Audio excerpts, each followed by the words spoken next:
She was just a determined student, working as a waitress to pay the bills. She never imagined that serving the heir to a multinational empire would change everything forever. Their love was born between silver trays and intense gazes. But when power and money mix, passion can become explosive. But before we dive into the full story, let me know where you're watching from and what time it is. Now, subscribe to the channel and let's get started. Christine tugged her jacket tighter around her shoulders as she hurried down the wide steps outside her university's main building. Evening was setting in, and the tiredness in her eyes reflected a day that had started long before sunrise. Despite the ache in her feet, she pushed herself forward, determined to catch the crowded subway that would take her to the small Italian restaurant where she worked. She couldn't afford to be late, not when her family's overdue bills and her looming tuition weighed so heavily on her mind. As she entered the restaurant through the employee entrance, she caught sight of her friend Allie waving frantically from the staff break room. The space was cramped, its walls yellowed by years of cooking fumes, with a single flickering light overhead. Allie's eyes brimmed with excitement as she whispered, "You know who's here again tonight?" Christine hardly had to guess. Word had spread about the handsome heir who'd been dining alone, tipping generously, and occasionally chatting up the waiters. William, that was his name. Christine rushed to change into her uniform, a modest black dress with a white apron. She glanced at herself in the small mirror, wishing away the exhaustion under her eyes. She needed this shift to go smoothly. Bills needed paying, her mother's medicine wasn't cheap, and any extra tip could help her survive another month. When she stepped onto the floor, the restaurant was alive with chatter and the delicious aroma of pasta sauce. The maitre d' directed her toward the table in the corner, where William sat, reading a folded newspaper. He looked up at her with a calm but curious expression, and for a moment, Christine's heart pounded. There was a warmth to his gaze that seemed out of place in someone so wealthy. Usually, rich clientele acted too busy or too self-important to notice the person serving them. "Good evening," she said, hoping her voice wouldn't betray her nerves. "Would you like to order right away?" William smiled, closing the newspaper and setting it aside. "I'm in no rush. How are you this evening, Christine?" The fact that he'd remembered her name from the previous night made her cheeks warm. "I'm fine," she managed, struggling to maintain her composure. She asked if he wanted something to drink, all while trying not to stare at the refined lines of his tailored suit. He ordered a glass of sparkling water, then paused. "Long day?" he asked gently. "You look tired." Embarrassed by the attention, she nodded slightly. "College in the morning, then a late shift here. It wears me out sometimes." He gave a thoughtful nod and said nothing more. She slipped away to the kitchen, where the manager, Mr. Miller, caught her pausing by the door. "Christine," he barked, "there are plenty of customers tonight. No time for daydreaming." She murmured an apology and grabbed William's order, her eyes flicking over to Allie, who shot her an encouraging grin. When she returned to William's table, he asked questions that went beyond casual politeness, about her family, her studies, her career dreams. She answered cautiously, aware of Mr. Miller's stern gaze sweeping the floor. Still, a flutter of excitement stirred inside her. No one of William's status had ever shown such genuine interest in her life. She continued serving other tables, but her thoughts kept straying back to William. Throughout the evening, she caught him watching her with a quiet attentiveness. Each time she approached, he asked something new: what she was studying, where she grew up, how she liked the city. After a while, she brought him a dessert, and he left a substantial tip, thanking her personally. "The service is lovely," he said, "and the company even better." Just as Christine felt the tension of the day loosening, she noticed a man at a nearby table staring at her in a way that made her skin crawl. He reeked of alcohol, and his grin was unsettling. She tried to ignore it, focusing on clearing plates and wiping down the tables. Closing time was near, and she just needed to make it to the end of her shift without incident. Eventually, The last few customers trickled out. Christine breathed a sigh of relief. She took a final tray of plates into the kitchen, joking with Allie about how maybe tonight's tips would help cover her mother's hospital bill. But the moment she stepped out to the dining area again, she came face to face with the leering man. He was leaning against the wall by the front entrance, waiting for her. The restaurant was almost empty now, lights dimmed, and Mr. Miller was in his office. "Hey," the man slurred, "you're a pretty one, aren't you?" He reached for her arm, but she jerked away. Her heart raced. "Please step aside," she said, trying to keep her voice firm. He tightened his grip on her sleeve instead. "Don't be like that," he insisted. "Just be friendly, sweetheart." Christine glanced around, trying to spot Allie or another co-worker, but the corridor was deserted. Fear twisted in her stomach. "Let go," she said, louder now. She braced her foot to pull away, but he refused to release her. Suddenly, William appeared, placing a hand between Christine and the man. He spoke in a low, controlled tone. "She asked you to let go." The man glared at William, clearly not expecting interference. "Who are you to tell me what to do?" he spat. "I'm someone who won't stand by while you harass her," William said calmly. He stepped forward, loosening the man's grip on Christine's sleeve. The drunk man shoved William's shoulder in retaliation.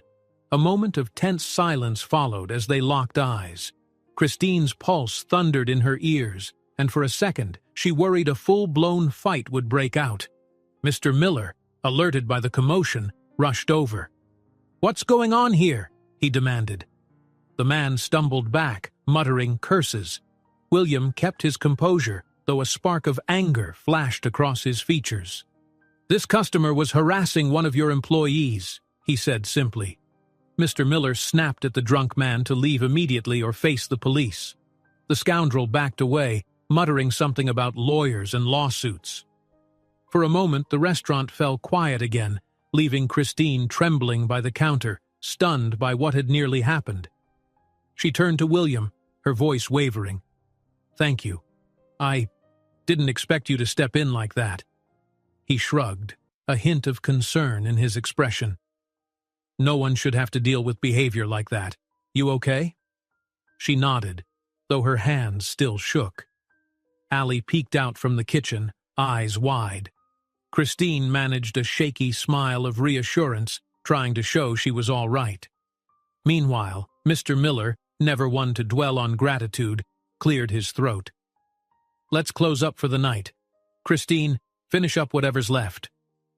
William reached into his pocket and handed Christine a small card. "Listen," he began softly, "I'd like to invite you for a coffee sometime, or maybe dinner. Let me know when you're free."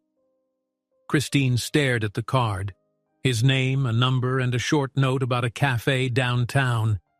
It felt surreal.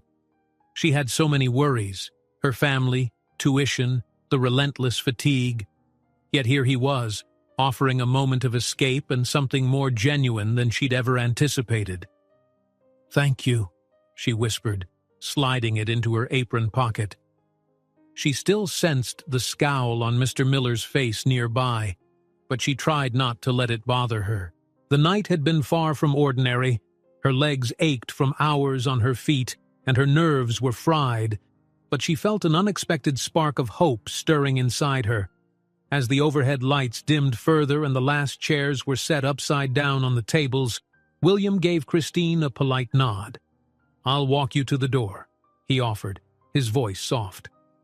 Outside, the street was quiet, the late hour bringing an almost eerie calm.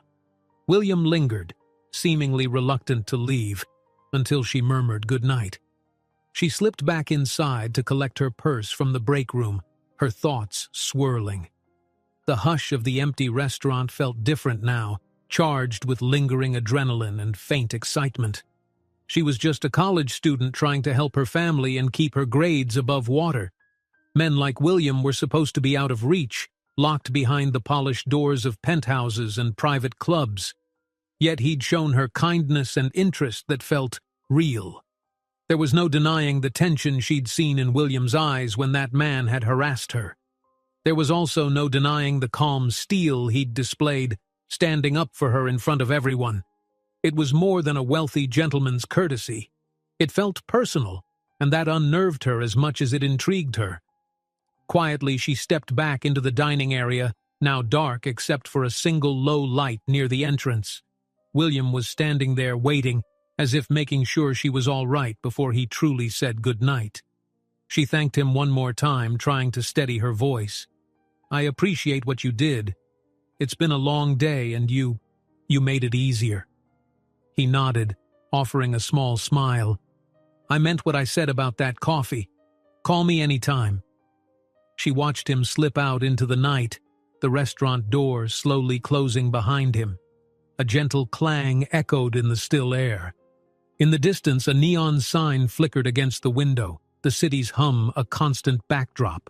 She realized she was smiling just a little, though her hands still felt clammy from the earlier scare. Exhaling shakily, Christine gathered her belongings from the back. Her mind buzzed with half-formed thoughts about the evening's chaos, the possibility of seeing William again, and what it could mean for someone in her position. As she turned to head home, she caught a glimpse of William through the glass. He was pausing on the sidewalk, looking back at the door. Their eyes locked for an instant. She felt something shift inside her, a tentative opening to a future she never believed possible. While Christine gathers her things to leave, she notices in William's eyes, as he says goodbye at the door, an intensity that goes beyond a simple gesture of chivalry, leaving her intrigued about what might come next. Christine woke the next morning feeling groggy and unsettled.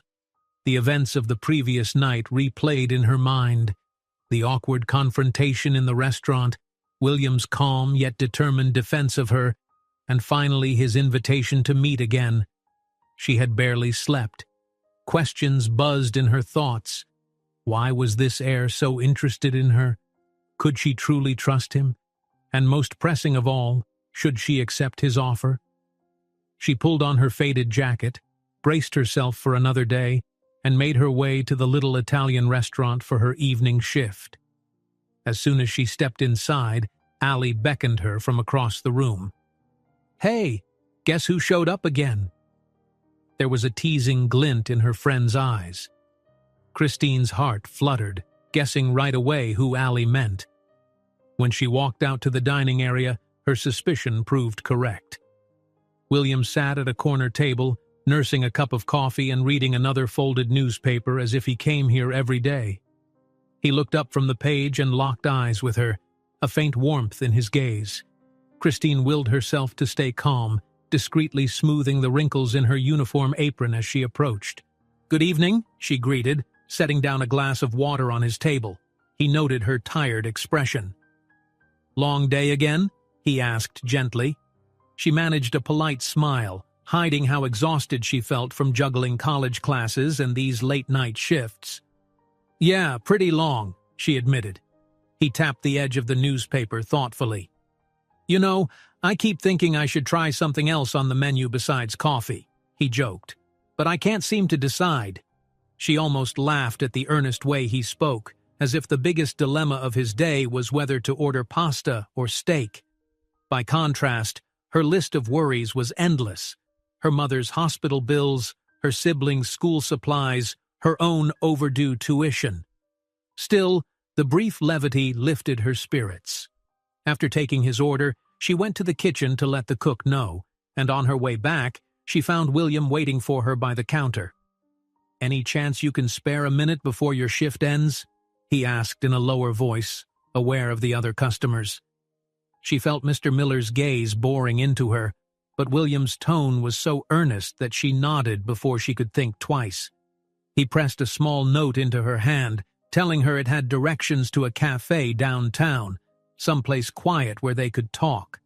Christine hid the paper in her apron pocket, heart pounding. The evening traffic in the restaurant was steady, which left her little time to dwell on the invitation.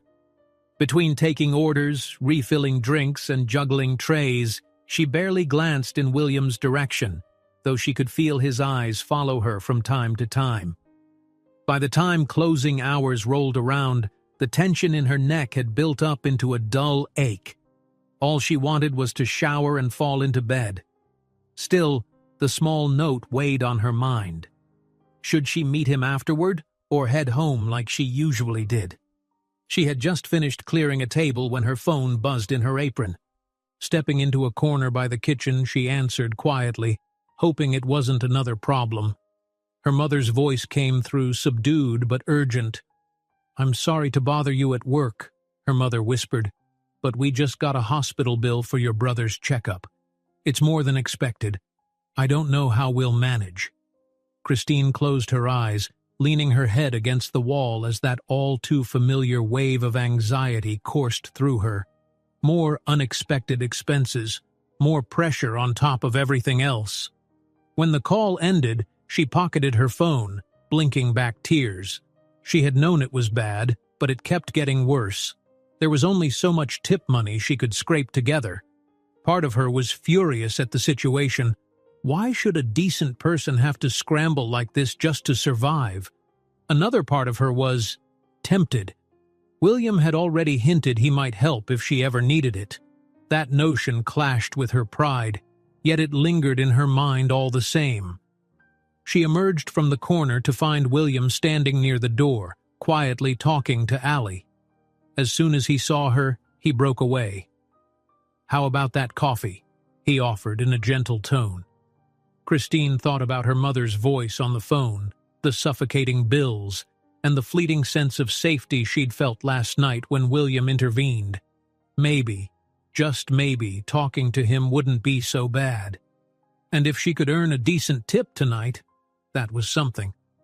He always tipped generously, after all. She glanced at the clock on the wall. It was past closing time. Mr. Miller was busy balancing the register, so she mustered her courage and nodded. "Okay." William smiled, leading her outside. The air was cool, city lights reflecting off the sidewalk, and the distant hum of traffic provided a constant backdrop. They ended up walking to a nearby cafe that stayed open late. It was a cozy spot, with warm lights and walls covered in black and white photos of city landmarks. The hush inside made it feel secretive, like a hidden oasis away from the chaos of the world. She followed him to a small table by the window, pulling her jacket close. He ordered them both something hot, then folded his hands and leaned forward. "Look," he said softly, "I know I come from a world that probably seems distant, but I'm not asking you to rely on me. I just want to get to know you better, if that's all right." She searched his face for a hint of condescension or pretense, but found none. His words might have been a bit formal, but his sincerity was disarming. She admitted she'd been struggling with college expenses and family responsibilities. "It feels like every day the weight on my shoulders grows heavier," she confessed. William listened intently, not interrupting. When she finished, he placed his hand lightly on the table, as if wanting to reach for hers but not sure if it would be welcome. "I can help, if you'll let me," he said. "I know it might seem strange, but I have resources. It wouldn't be a burden." Christine's first instinct was to refuse. She couldn't bear the idea of appearing to take advantage of him.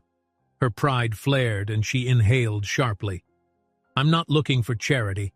I'm working hard to pay my own way and He nodded understandingly, cutting her off gently.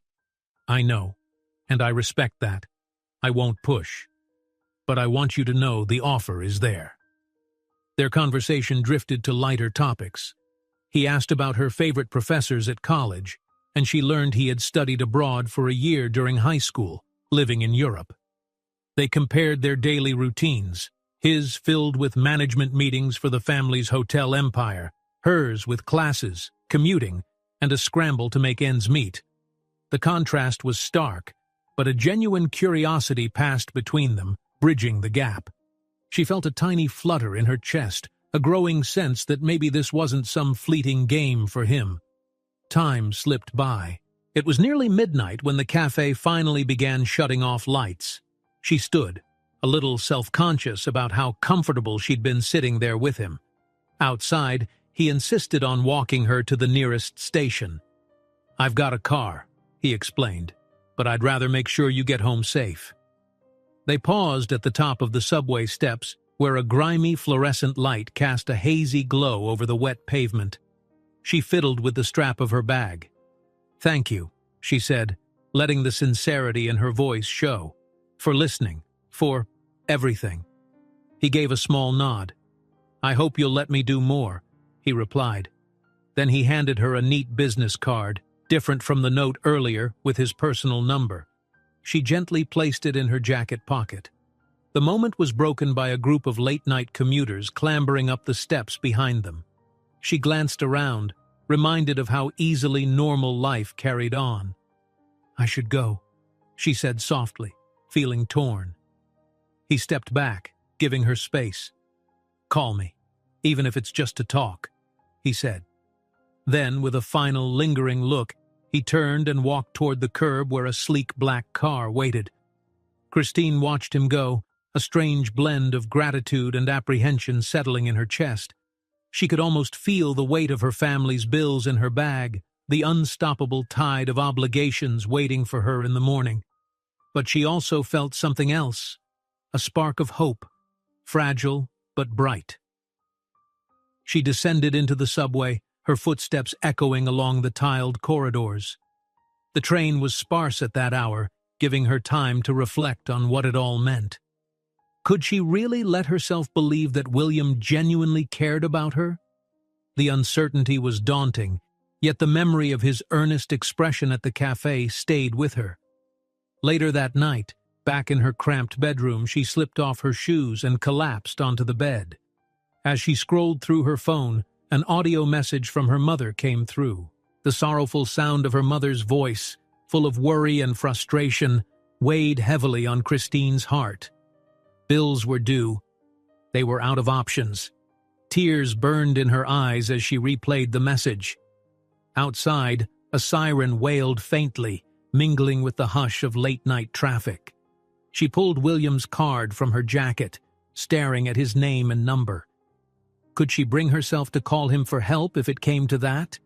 Her pride and her family's need fought a silent battle inside her, leaving her torn and uncertain. Sleep felt impossible now. She set the card on her nightstand, the dim glow of a street lamp illuminating the edges. As she gazed at it, a chill raced through her. She felt like she was standing on the edge of a precipice, with one step leading her down the path she'd always known, and the other step leading into uncharted territory, where help might come from someone she barely knew, but who seemed to offer more compassion than she'd ever received before. Moments later, she switched off the lamp, lying awake in the darkness with her heart pounding. She had no idea what she was going to do, but she couldn't ignore the chance that her life might be changing. Maybe for the better, maybe not. Only time would tell. Christine lay there, phone clutched in her hand, haunted by her mother's trembling words and the memory of William's kindness. In the silence of her room, she whispered to herself, "If I don't do something soon, everything could slip away." Then she glanced again at the card on the nightstand, feeling its presence like a silent reminder that there was one person who might be willing to stand by her. She felt torn by duty and worry, by pride and curiosity. Could she really let go of her independence for one moment to accept an open hand? She breathed in, letting the city's distant hum soothe her raw nerves. But as she drifted off, the unanswered question still hung in the air, gnawing at her. That night, after receiving her mother's tearful audio, Christine pressed William's business card between her fingers, desperately wondering if she should take his offer of help, or if such a choice might lead her somewhere she wouldn't be able to return from.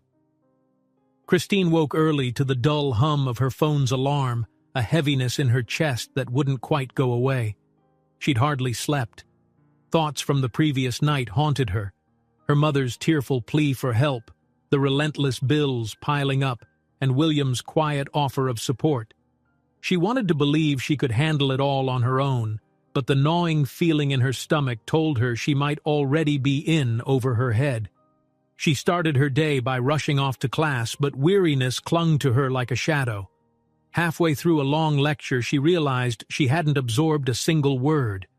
At the break, she scrolled through her messages, seeing no new texts from William, though her mind kept drifting back to his earnest face. A part of her felt guilty, as if even daydreaming about him was a betrayal of her family's struggles. When the professor resumed teaching, Christine tried to focus. Bills, jobs, finals. She had no choice but to keep juggling everything. But that juggling act soon began to crack. After lunch, her phone lit up with a reminder that she had another shift at the restaurant. She stared at her timetable. There was a full hour left of her economics lecture. If she stayed, she'd be late for work. If she left, she'd miss valuable material. With a bitter sigh, she quietly packed her bag and slipped out the back door, guilt making her stomach twist. That evening, she hurried into the restaurant's employee entrance, running nearly 10 minutes behind schedule. Mr. Miller gave her a disapproving frown, though he didn't say much. She headed straight to the dining area, scanning the tables for William's familiar silhouette, but not finding him. Part of her felt relieved he wasn't there to see her flustered, while another part felt oddly disappointed. During a break, Allie nudged her. "He hasn't shown up tonight," she teased, as if reading Christine's thoughts. "Don't act like you're not curious." Christine blushed and shrugged, insisting she was just tired. But the truth was, she wondered where he was and why he hadn't appeared. Maybe he'd realized they lived in completely different worlds. Maybe he'd finally come to his senses and forgotten all about her. Yet as the week progressed, he kept coming back. And each time Christine felt an unexpected sense of comfort. A routine of sorts formed. William would arrive, sometimes alone, sometimes with a companion who looked suspiciously like an assistant, and he would linger until Christine was free to chat, even briefly. He never forced the topic of money again, but she could sense his concern growing whenever she hinted at her family's problems. She appreciated the way he listened, though she stopped short whenever the conversation threatened to veer into personal finances. She soon realized her paycheck wasn't going to stretch far enough to handle her mother's sudden medical bills. She'd begun missing more classes than she liked, picking up extra shifts in hopes of scraping by. Her professor had sent an email warning her about attendance, but she had too many responsibilities pulling her in different directions. Each night she returned home exhausted, torn between desperation and pride. Meanwhile, William's family started noticing his absences from their usual gatherings. Unbeknownst to Christine, a private investigator had been hired to find out more about the girl occupying William's evenings. She only got an inkling that something was off when she was leaving the university library one afternoon and spotted a stranger snapping pictures of her from across the street. She tensed, uncertain if it was just random city weirdness or something more sinister. When she glanced back again, he was gone, as though he'd vanished into the crowd. Her suspicions grew when she stumbled upon a news article with William's photo and an accompanying blurb about his future inheritance. She clicked it, reading with wide eyes about how his family held a vast network of luxury hotels across the country, even worldwide. The article described William as the next in line to head the empire, a brilliant mind rumored to be distracted by matters outside the business. Christine felt a chill run through her. Clearly, this was bigger than she imagined. If William's family found her to be an unwelcome distraction, how far would they go to push her away? Later that day, a classmate, one she barely considered a friend, cornered her by the vending machines and made a snarky comment. "He's filthy rich, right? Why don't you just milk him for all he's worth?" The suggestion turned her stomach. She felt sick with anger, telling the classmate in no uncertain terms that she wanted no part in such a scheme. The person laughed, calling her naive for passing up the opportunity. Christine hurried away, cheeks burning. There was no way she would exploit William's generosity, not even to help her family. It felt wrong, and she wouldn't cross that line. That evening, William arrived at the restaurant and waited until Christine's shift ended. He seemed more nervous than usual, adjusting his cuffs and glancing around.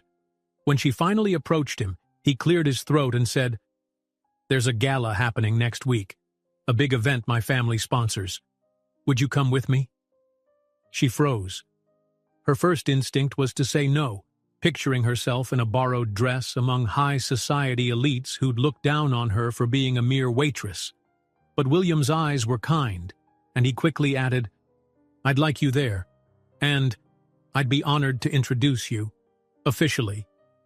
She nearly refused on the spot, but something in his tone made her pause. Instead, she found herself saying, "I don't know what I'd wear." He smiled gently. "We'll figure it out." She nodded, heart hammering. That weekend, Christine took a chunk of her latest pay and visited a small boutique on the edge of town. It was the nicest place she'd ever dared step into. She tried on a simple but elegant black gown, running her fingers across the fabric as she pictured walking beside William in a sea of glamorous strangers. The price tag made her gulp, but in an uncharacteristic burst of resolve she paid for the dress. She told herself she could always return it if she changed her mind. By the time the gala night arrived, she felt a combination of thrill and dread.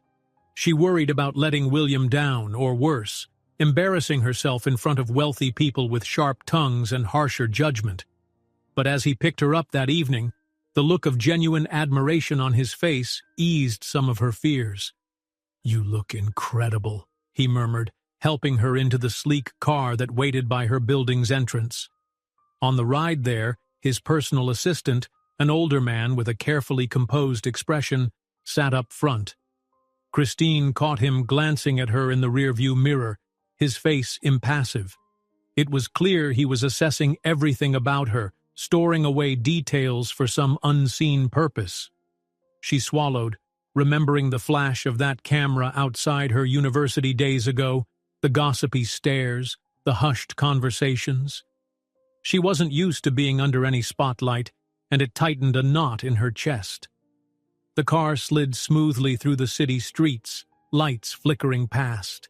With every mile, Christine tried to calm her nerves, focusing on William's hand resting reassuringly atop hers. For a moment, she allowed herself to believe that maybe, just maybe, she belonged here, if only because he wanted her by his side. The hum of the engine was broken by the soft ping of her phone. She pulled it from her clutch and saw a message from Allie sent just seconds ago. The text was ominous. "Be careful. Someone's taking pictures of you. I don't know what's happening, but stay alert." Inside the car, Christine receives a message from Allie warning that someone is taking photos. She doesn't know what's happening.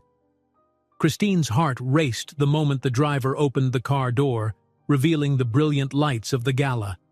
The ornate building loomed above the glittering line of guests, each stepping onto the red carpet with practiced poise. As she emerged, William offered his hand, and she took it, feeling a tremor of anxiety bloom in her chest. He gave her fingers a gentle, reassuring squeeze. She tried to focus on the beauty of the venue. Towering columns framed the entrance, soft music drifted through the air, and guests wore gowns and suits that shimmered under the chandeliers. Even so, Christine couldn't shake the sensation that all eyes were on her. She tugged at the hem of her simple evening dress, hoping no one could tell she had spent her last pay on it. "Ready?" William asked softly, guiding her toward the main doors. She nodded, mustering a quick smile. She told herself this was just one evening, a formal event she could survive. But the memory of Allie's ominous text, warning her that people were taking photos of her, was still fresh in her mind. Who was behind the camera? Why bother following her at all? Inside, the grand hall stretched wide with towering floral arrangements perched on gold stands. Crystal chandeliers cast warm light across a sea of round tables draped in white. A quartet played classical music from a corner stage, their melody weaving through the murmur of refined conversation. It was the most luxurious setting she had ever encountered, and it almost took her breath away. William leaned in. "Let me introduce you to a few people," he said, keeping his voice low. She swallowed, nerves taut. To her relief, the first few people they approached offered polite smiles, though she sensed the curiosity behind their guarded expressions. They shook her hand, asked where she was from, made small talk about the city's unpredictable weather. It was harmless, if a little stiff. But then, whispers in hushed tones followed her wherever she walked. Some guests lifted their brows when William introduced her as a friend. Others spared only quick glances or forced pleasantries. The tension in Christine's shoulders grew as the night went on. She overheard snide remarks. "Isn't she the waitress from that little restaurant? And he really brought her?" She pretended not to notice, but her cheeks burned. She clung to William's arm, his presence keeping her grounded. He remained calm, though she could feel him tense whenever he caught a sideways remark. Occasionally she glimpsed a camera flash from the side of the room. Whenever she turned, the photographer vanished into the crowd, leaving her unsettled. Despite this, she put on a brave face, reminding herself she could endure a bit of discomfort for one evening. As they headed toward a drinks table, a man and woman in sleek designer outfits stepped into their path. The woman, her hair in an elaborate updo, eyed Christine's dress with barely concealed disdain. The man, swirling champagne in his glass, smirked. "William," he said in a clipped tone, "I see you've brought a guest." His gaze flicked to Christine. "Where did you say you were from again?" Christine introduced herself, trying to sound steady. "I'm studying at the local university while working part-time. My family's here in the city." The woman's red lips curled into a polite but cold smile. "How very industrious," she drawled. "You must be quite determined to balance it all." William broke in politely, offering only mild pleasantries before steering Christine away. His knuckles were pale where they gripped her elbow, and she realized he was fighting anger. "They're not worth it," he murmured, as if trying to calm himself. A while later, the same couple cornered them near the refreshments. This time, their conversation grew more pointed. "I've heard rumors," the man said, swirling his glass again, "that William's new friend is after a portion of the family fortune."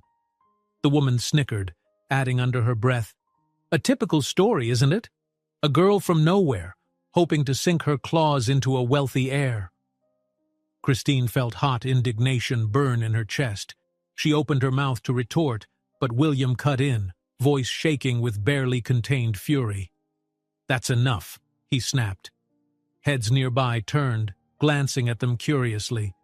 The man took a slow sip of champagne, unruffled. "Touchy subject, I see." Christine tugged William's sleeve. "Let's just go," she whispered, unwilling to turn the gala into a spectacle. But the man pressed on with a smirk. "Nobody blames you, of course. It's natural to experiment. Just be cautious. She might not be who you think she is." William's composure cracked. He raised his voice, drawing attention. "Stop talking about her like that. You don't know anything." For a split second, Christine worried he might lash out physically. She squeezed his hand, panic fluttering in her stomach. The tension rippled through the room, the music seeming to fade. A dignified older guest stepped in, warning them to keep things civil. Christine's face burned with mortification. She mumbled an apology and pulled William away, practically dragging him through the crowd until they reached a quieter hallway outside the main ballroom. There, she could breathe again, the music muffled behind closed doors. "I'm sorry," William said, running a hand through his hair. "I couldn't listen to them insult you." She forced a weary smile. "I know, but people like that feed off a reaction." She lowered her gaze, feelings of inadequacy swirling around her. "I never should have come here." William's posture softened. He wrapped an arm around her gently. "Don't say that. You have just as much right to be here as anyone else." They lingered in that hallway, letting the tension drain away. A few staff members hurried by, giving them sympathetic glances. Christine realized her hands were trembling. Whether from anger or embarrassment, she couldn't tell. She glanced at William, searching his face for any regret, but all she saw was genuine concern. She wanted to say something, maybe thank him or tell him she wasn't sure she was strong enough to handle this, but a wave of nausea rolled through her. She pressed a hand to her stomach. For the last few days, she'd felt an odd queasiness, but attributed it to stress. Now, under the bright lights of the gala and the swirl of perfume and champagne, it was almost overwhelming. "Are you all right?" he asked, noticing her unease. She nodded, swallowing hard. "Just need some fresh air," she managed. Concern etched across his brow, he led her toward a side exit. Outside, the crisp night air touched her face like a balm. She inhaled shakily, steadying herself against the building's marble wall. Cars rolled by on the street, their headlights flashing across the pavement. After a few moments, she felt well enough to speak. "I'm sorry. This is a lot." He touched her arm with quiet understanding. "Let me drive you home. We've done enough socializing for one night." He offered a small, rueful smile. "Besides, I'd rather spend time with you than with that crowd right now." She nodded, relief flooding her. Perhaps it was best to leave. The night had already tested her more than she wanted to admit. Together they slipped out the side, away from the prying eyes and cameras that might still be lurking. In the car, William took her hand once again, eyes searching her face. "Is something else going on?" he asked softly. "You seem distracted lately." She hesitated, deciding not to burden him with her suspicion that she might be pregnant. She wasn't certain, and besides, she feared how he'd react. Instead, she offered a half-truth. "I've had a lot on my mind. Family stuff. College." She paused. "The money issues." He nodded without pressing for details. They rode in silence, the city lights reflecting off the windows. When they reached her apartment building, he walked her to the door. "Thank you for coming tonight," he said. "I know it wasn't easy." She mustered a smile. "Thank you for standing up for me." In the faint glow of the street lamp, he leaned in. She felt her heart flutter at the concern in his gaze, but he only kissed her forehead gently and said good night. Once he was gone, the night felt colder, emptier. She slipped inside, riding the worn elevator to her floor. Her apartment was dim, a single lamp illuminating the small living area. Allie was out, presumably at her own place, so Christine was alone. She kicked off her shoes with a sigh, adrenaline fading.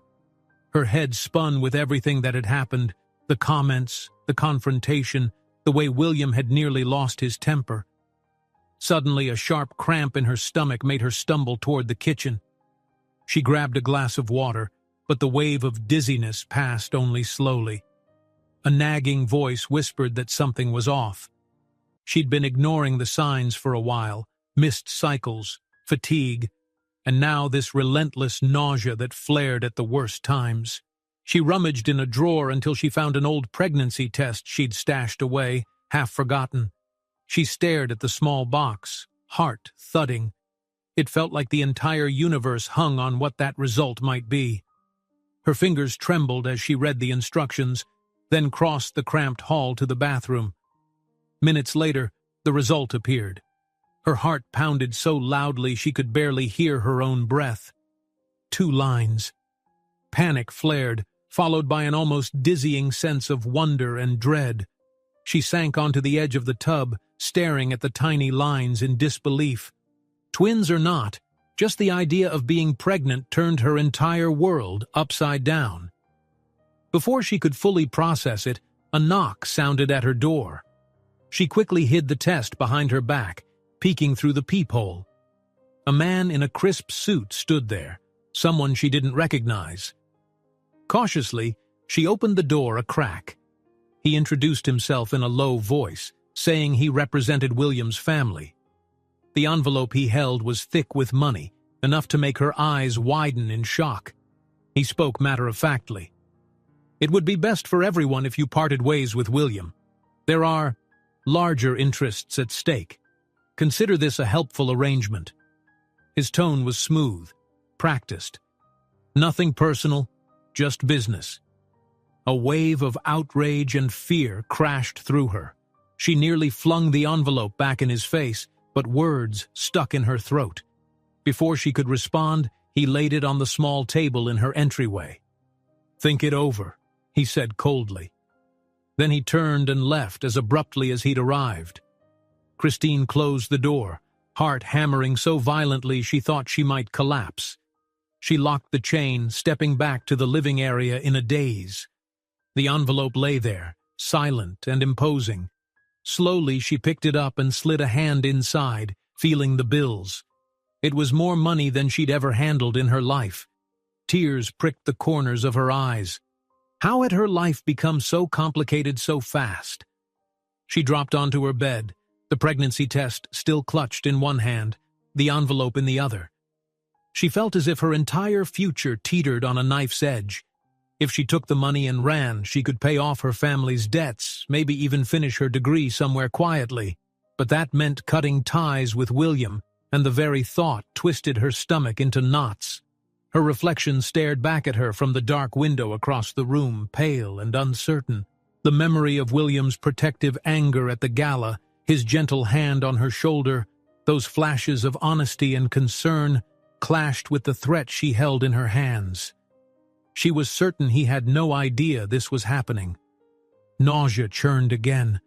She needed a moment to breathe, to think, to decide. And she was out of time anyway. She'd have to figure out her next move soon, before someone else forced her into one. Sitting on her bed, Christine holds the positive pregnancy test in her hand, while the envelope with the money the family offered rests nearby. She wonders if William would truly stand by her side, or if all of this is just an illusion. Christine stared at the faded wallpaper of her small bedroom, heart pounding as she held two things she never imagined would show up side by side in her life. One was the thick envelope stuffed with money, unmarked but undeniably tied to William's powerful family. The other was a simple plastic stick showing two very clear lines. She had spent the last hour shifting both items from one hand to the other, unable to decide whether to cry or scream. Her mind spun with half-formed thoughts. If she accepted the money, she could settle her mother's medical bills, even pay her looming tuition debt, but she would forfeit any future with William. If she refused it, she risked facing more threats from his family, all while struggling to survive on her meager salary. The test in her hand left no doubt. She was pregnant, and sooner or later, the truth would surface. She felt an odd mixture of awe and terror at the idea of life growing inside her, multiplied by the knowledge that she carried not one baby, but two. For several days after that night, Christine avoided her phone. William's calls and messages went unanswered. She simply couldn't bring herself to face him. She told herself she needed time to think, but in truth, she was afraid of the questions he would ask. She visualized his face if she admitted she was pregnant, and that his family had already tried to pay her off to vanish. Worry gnawed at her. Would he believe she had trapped him? Would he think she wanted his fortune? The more she replayed these fears, the more she withdrew. At the restaurant, her absences multiplied. Some nights, she was too tired or too queasy to keep up her usual routine, and other times she simply couldn't bear the thought of encountering William by chance. When she did manage to show up, her manager, Mr. Miller, was quick to reprimand her. "Christine, we're short-staffed, and you're off who knows where," he scolded. "We need reliability here." Allie tried to defend her friend, explaining that Christine had personal issues to handle, but Mr. Miller didn't want excuses. Worse yet, Christine was making mistakes while on shift. She dropped a tray during the dinner rush, drawing angry complaints from customers. She felt her energy draining faster each day. The lack of proper sleep and the stress of her pregnancy made her dizzy and lightheaded. One evening, she nearly collapsed in front of a table of diners. Allie had to escort her to a seat in the corner while Mr. Miller glanced over, muttering under his breath about liability and medical leave.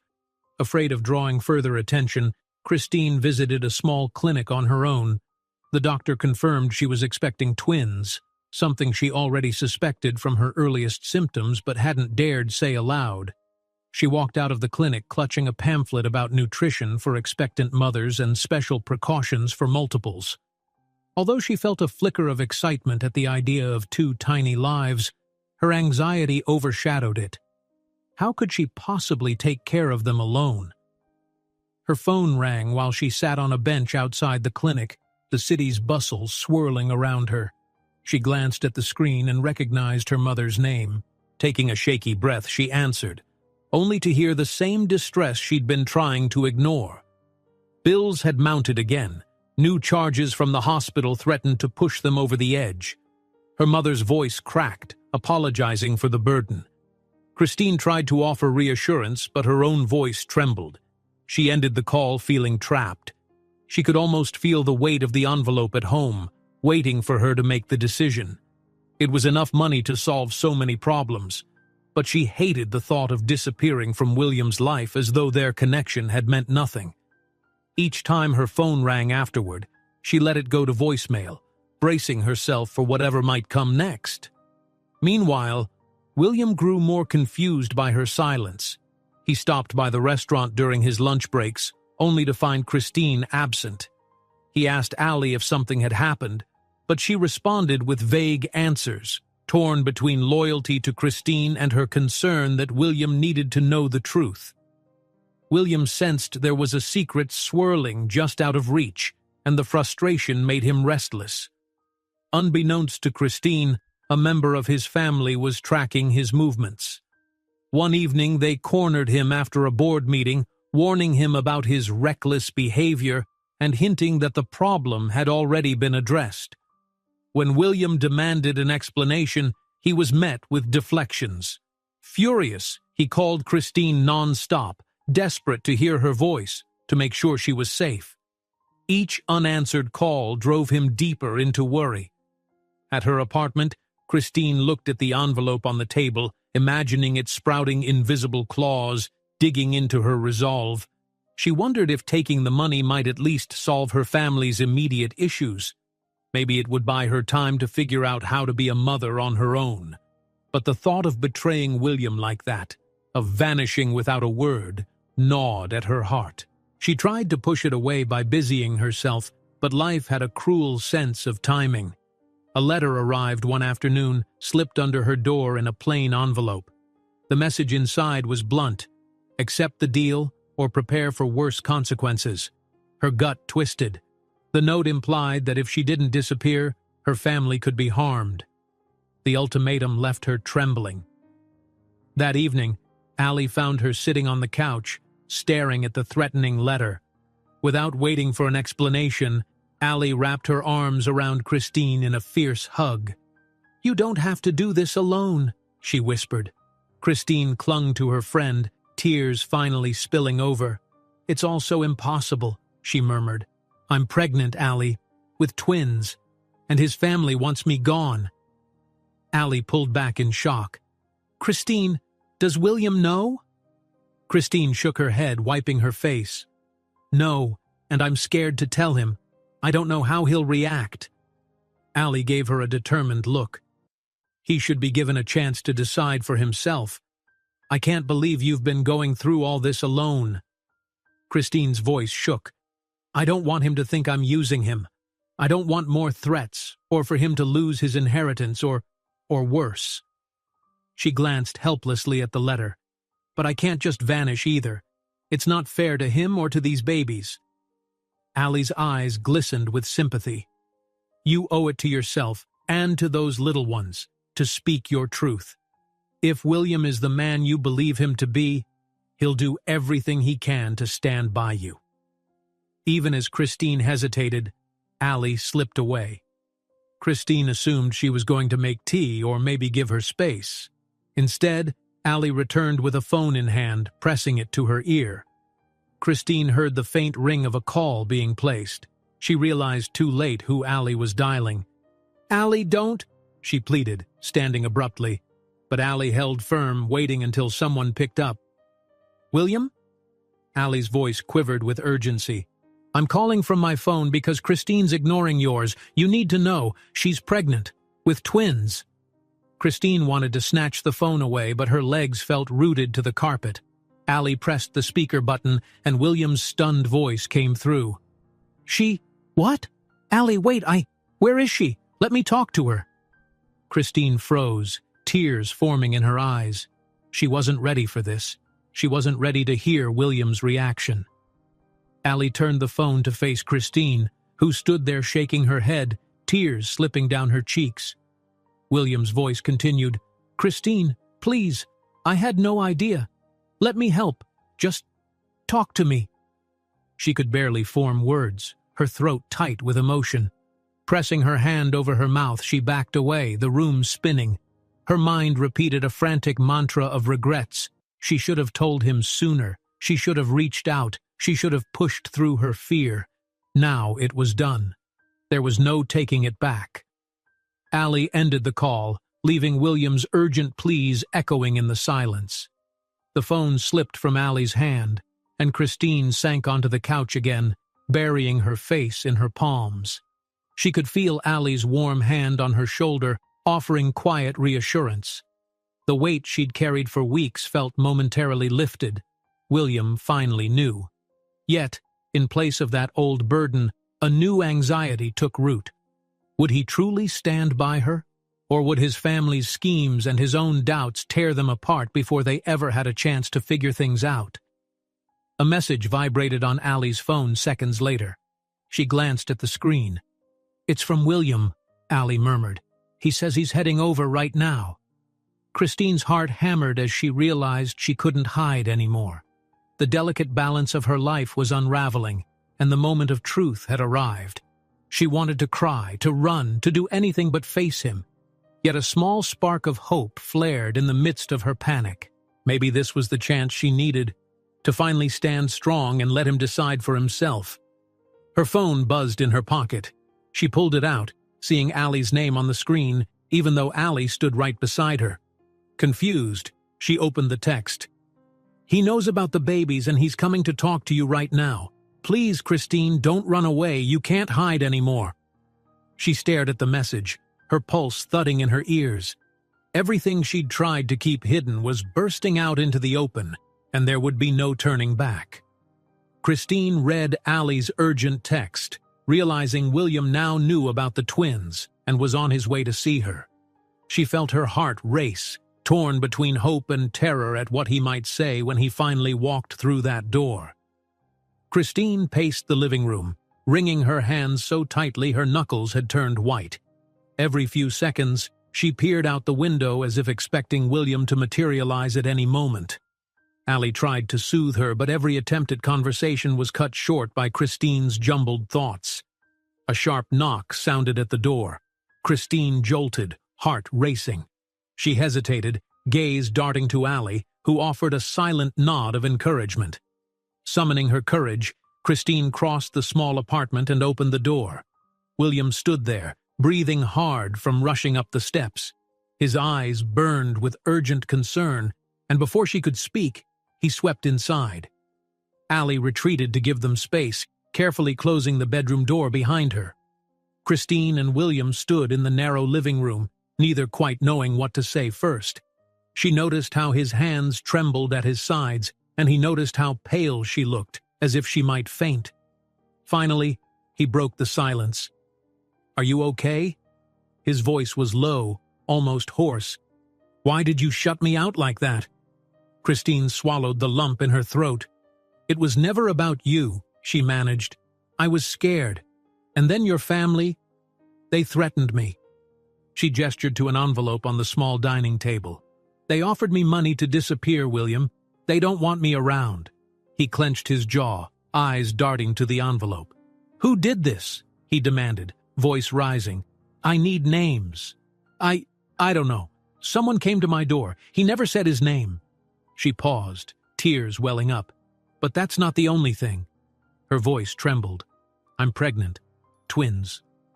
For a moment, the rest of the world seemed to fall away. William's gaze moved from the envelope back to her, then down to her abdomen. He stepped forward, tentatively placing a hand on her arm. "I wish you'd told me sooner."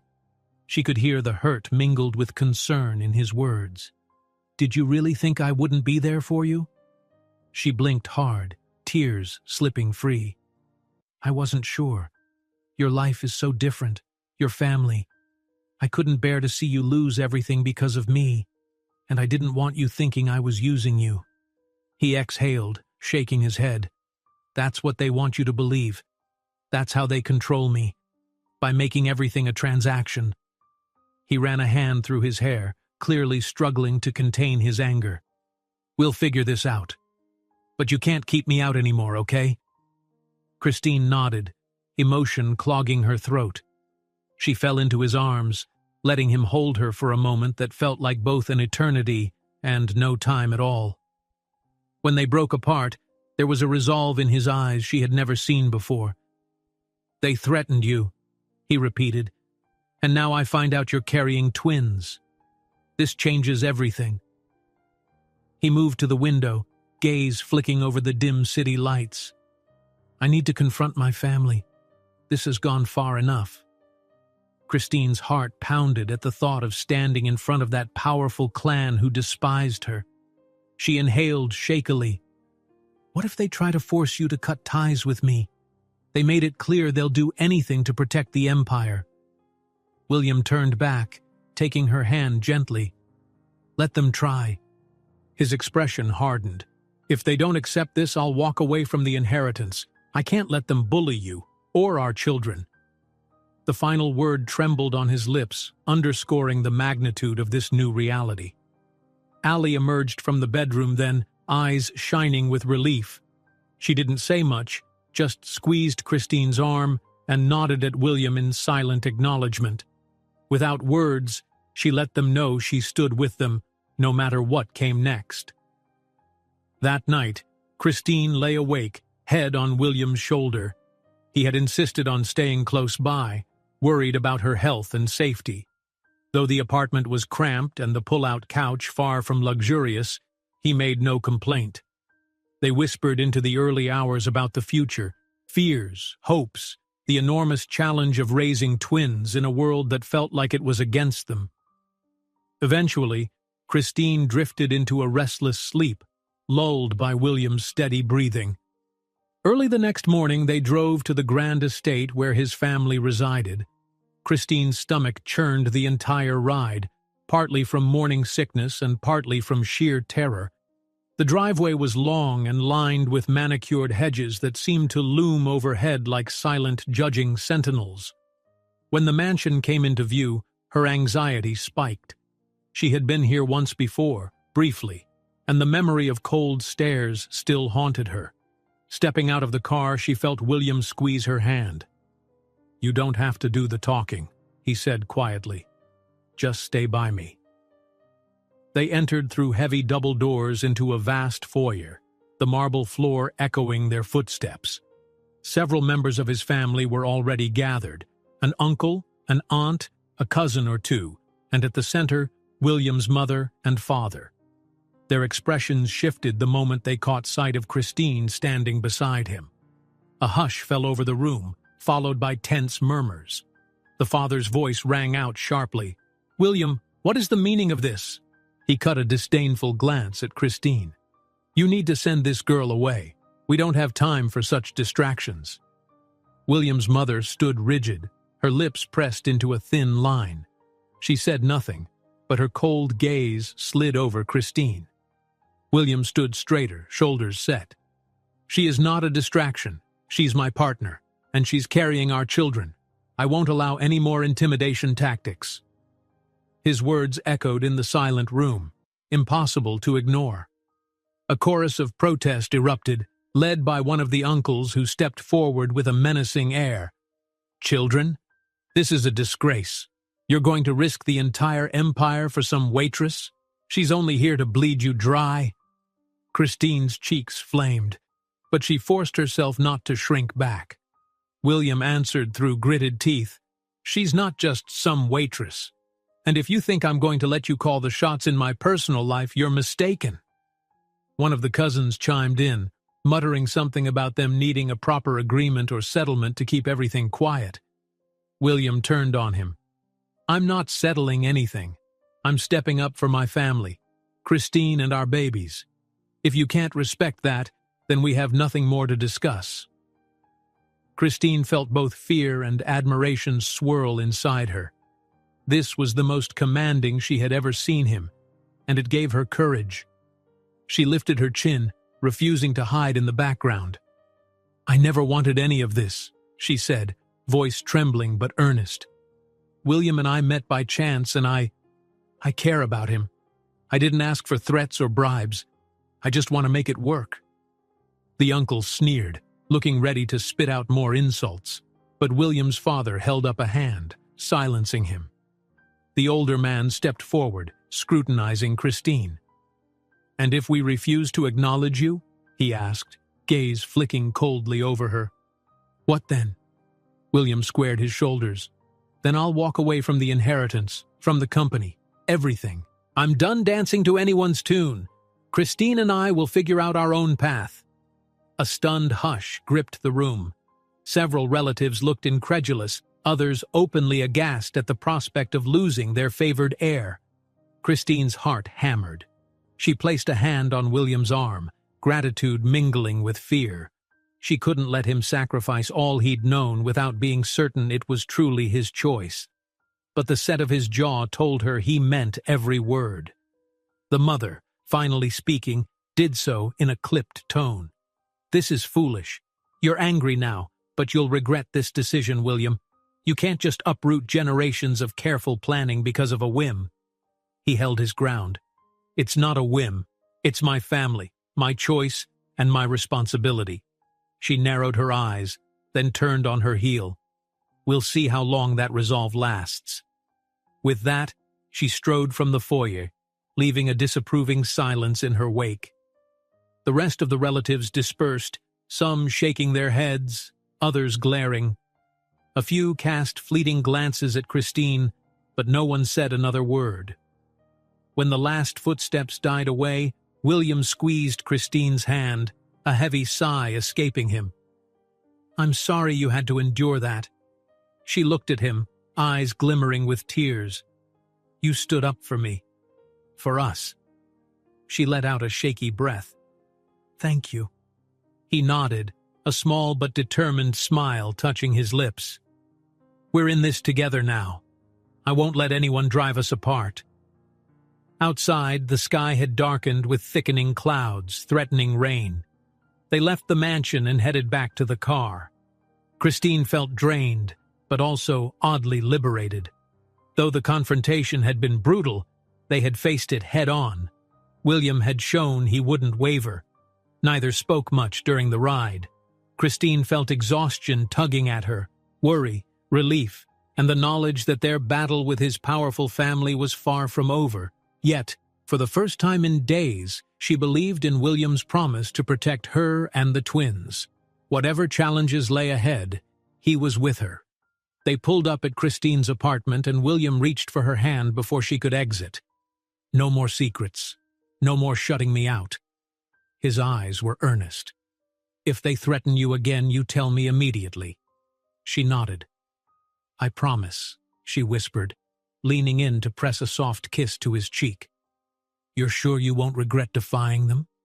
He exhaled, glancing at the road ahead.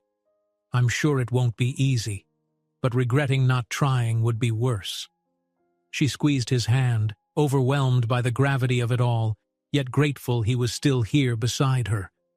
They said goodnight in a warm, lingering way, neither wanting to part but knowing there would be more hurdles. As Christine climbed the steps to her building, she turned back to see him watching, an unspoken vow in his gaze. Stepping into her apartment, she felt a knot of tension uncoiling in her chest. William had found out, he had confronted his family, and he had chosen her and the babies. Still, that triumph was fragile, and the undercurrent of hostility from his relatives felt as real and dangerous as ever. She hung her jacket by the door, letting out a long sigh. In the sudden stillness, it struck her how precarious their situation remained. With every step they took together, the stakes climbed higher. As Christine and William walk away from the family's disapproval, she feels a glimmer of hope that he won't abandon her. Yet behind the mansion's doors, dark plans seem to be forming, and their struggle for acceptance has only just begun. Christine sat in the passenger seat, watching the city lights flare across the windshield as William drove. The warmth of his hand on hers provided a fleeting comfort, but neither of them spoke. All day she had felt the tension looming like a thunderstorm on the horizon, aware that his family's anger was only growing. Yet the moment they pulled up to the lavish estate, she felt her breath catch. Cars lined the circular drive, valets in tailored suits stood at attention, and she realized this was no casual family dinner. It was a grand gathering, one that she suspected was a carefully orchestrated trap. William parked and glanced her way. "I didn't know it would be such a crowd. My mother just said there was a special event happening tonight and, well, let's just stay close, all right?" She managed a nod, heart pounding. Every nerve in her body told her to turn back, yet she couldn't leave William to face his family's wrath alone. Once inside, the scene was more opulent than she'd imagined. A glittering chandelier hung from the high ceiling, casting warm light over elegantly dressed guests. As they stepped into the foyer, conversations dipped. Christine felt their eyes slide over her, some with open curiosity, others with veiled disdain. A server tried to hand her a flute of champagne, and she politely declined, pressing a protective hand to her abdomen. The small movement reminded her of the life she carried, 2 lives in fact, and the knowledge that she needed to stay strong no matter what happened. William guided her through the crowd, greeting relatives with practiced politeness. Some responded with stiff nods, others with frosty half-smiles. A few avoided looking at her altogether, turning away in silent condemnation. Christine sensed that William's family had invited more than just blood relatives. There were business associates here, wealthy stakeholders wearing refined suits and gowns. It felt like stepping onto a stage, with everyone eager to see a drama unfold. They finally reached a marble-floored salon where guests were mingling around tall tables. Christine tried to focus on William's reassuring presence at her side, but she couldn't ignore the hush that trailed behind them.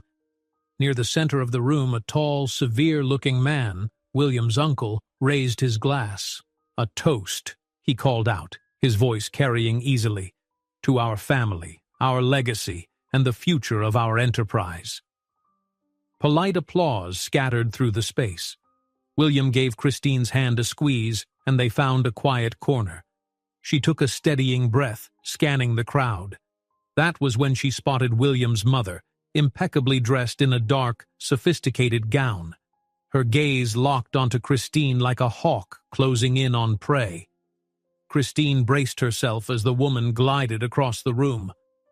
"You came," William's mother said, casting Christine a cursory glance. She addressed her son without bothering to greet Christine properly. "I'm glad to see you're still taking your responsibilities seriously. We have investors here tonight, people with influence, people who expect a certain standard." William's jaw set. "You invited me. We're here together." He didn't let go of Christine's hand, making the gesture abundantly clear. The older woman's lips tightened. She leaned in, lowering her voice. "If you must parade this relationship in public, at least show some decorum." Her eyes flicked to Christine's abdomen for the briefest instant, then back. "You don't want to embarrass yourself before the business community." Christine felt her cheeks burn. Something inside her wanted to snap back, but William spoke first. "Embarrass ourselves?" he echoed, voice taut with anger. "Are you hearing yourself? Christine is pregnant with my children, and this is how you welcome her?" His mother's face remained placid, though a muscle twitched at her temple. "We'll discuss that topic in private. For now, keep your voices down. We have a reputation to uphold." Then she swept away, leaving the two of them in a tense silence. As the night wore on, it became clear the entire event was designed to isolate Christine and test William's loyalty. She overheard whispers, some guests calling her an opportunist, others speculating whether the pregnancy was real or just a trick for money. A prickling sense of shame and fury built inside her. She tried to keep close to William, but every time she glanced around, someone was attempting to separate them. A cousin seeking William's advice on a business merger, an aunt draping herself on his arm with forced warmth. Christine found herself alone by a table of hors d'oeuvres. Her stomach churned. She hadn't eaten all day, but now she felt too sick to manage a single bite. Across the room, William searched for her amid the shifting crowd, his eyes intense with worry. Before he could reach her, a group of older relatives intercepted him, steering him away. Suddenly, a sharp voice snapped Christine's attention back. "What exactly are you doing here?" She turned to see a middle-aged woman with cold eyes and a glittering necklace. Christine recognized her as another of William's aunts, though they'd never spoken. "I suppose you think showing your face here will force us to accept you," the woman continued, lips curled in a mocking smile. Christine swallowed hard, forcing herself to remain calm. "I'm here because William asked me to come." "Is that so?" The woman scoffed. "Well, you should know that nothing you do tonight will change how we see you. You'll never fit in here." She paused, letting the words hang in the air. "You're clearly out of your depth." Christine tried to step away, but the woman grabbed her elbow with surprising strength. "Don't walk away," she hissed. "We know about your so-called pregnancy. If you think that secures you a place, you're naive. Children can be written out of wills just as easily as they can be written in." At that moment, a commotion near the grand staircase turned heads. The uncle, the same one who had made his toast, was raising his voice, pointing in Christine's direction. She couldn't hear everything over the crowd, but fragments reached her. Sham, ridiculous fling, and family disgrace. The hush rippling through the gathering told her this was no private outburst. He was deliberately creating a spectacle. William broke through the ring of bystanders, fury darkening his features. "Enough!" he bellowed, taking Christine's arm and glaring at the uncle. "You have no right to speak about her that way." The uncle sneered. "Right? I have every right to protect this family from a scandal. She doesn't belong here." Others chimed in with gasps and murmurs. Christine felt her throat tighten. She glanced around, acutely aware that at least half these people wanted her gone. Their stares were penetrating, like hot irons pressed against her. A wave of dizziness swept over her, and for a second, she worried she might faint. Holding onto William's arm, she tried to steady her breath, but the uncle stepped closer, eyes flashing with malice. "You're destroying your own future, William. This girl is dragging you down. Can't you see it?" William's mother appeared then, stepping into the fray with regal composure. She held up a hand, and her authoritative presence made the group quiet momentarily. "We're all heated," she said, voice clipped. "This is not the way. We'll speak about this behind closed doors, not in front of our esteemed guests." But the damage had been done. Christine could see the guests whispering, looking at her like she was some scandalous intruder. She felt suddenly exposed and humiliated, tears pricking her eyes. It was too much. Summoning what little pride she had left, she pulled away from William. "I need to go," she breathed, voice trembling. "Christine!"